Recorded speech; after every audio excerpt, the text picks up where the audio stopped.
There's a new movie coming out about Dungeons and Dragons, and as someone who might have played a few games before, I'm the target market.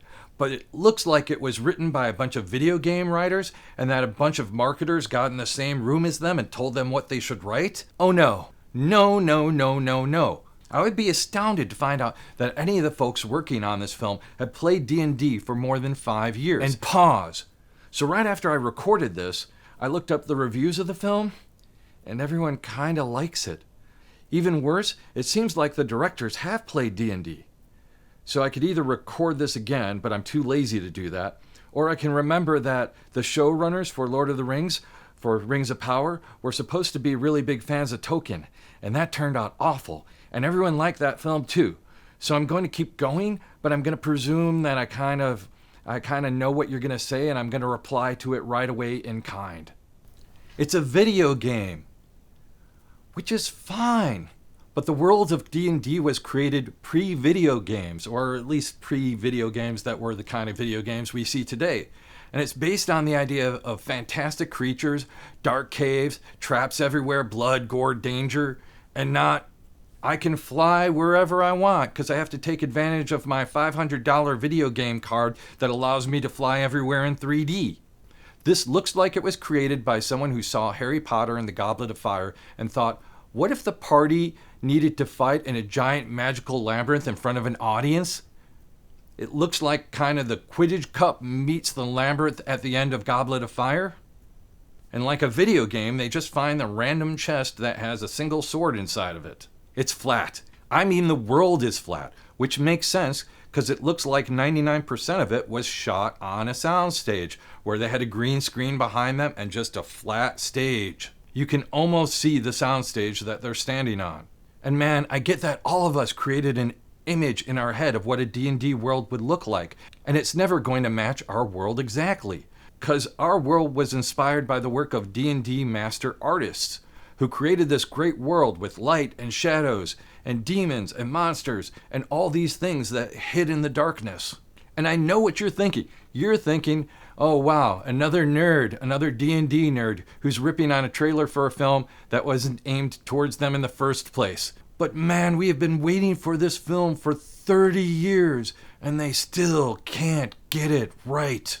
Let's just look at the title, No Honor Among Thieves. They're starting with a thief, which means they're either going to have a thief who stops thieving, or you have to portray them as stealing stuff that is for good, meaning they're stealing stuff that needs to be stolen, and you have to justify every time that they go to steal something. And as any person who's been a DM knows, you're going to paint yourself in a corner that way, because that means they just have to go and steal everything, and that just means that it's going to be one plot line every single time. Worse yet, they're starting as really powerful, and that's not fun. What is fun is when they get their butts kicked really early on, because then they're vulnerable creatures and they can be affected. What have I said about all stories? You need to start with a vulnerable creature who can be affected. You can't start them at a very high level. This is kind of the superhero conundrum of any superhero film. You have the deal where they are all powerful and they can attack everything, which means nothing can affect them.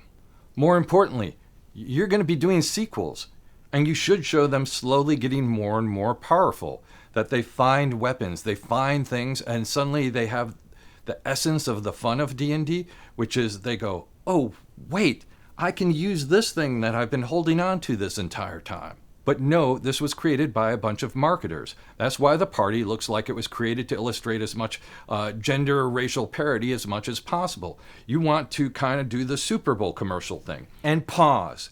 I said Super Bowl ad. A better comparison is those Benetton ads. You remember the colors of Benetton. We have a bunch of different people of different ethnicities and nationalities, but they're all freaking beautiful, and they all come from LA, so they all have that kind of same blandness to them. That's the problem with this film.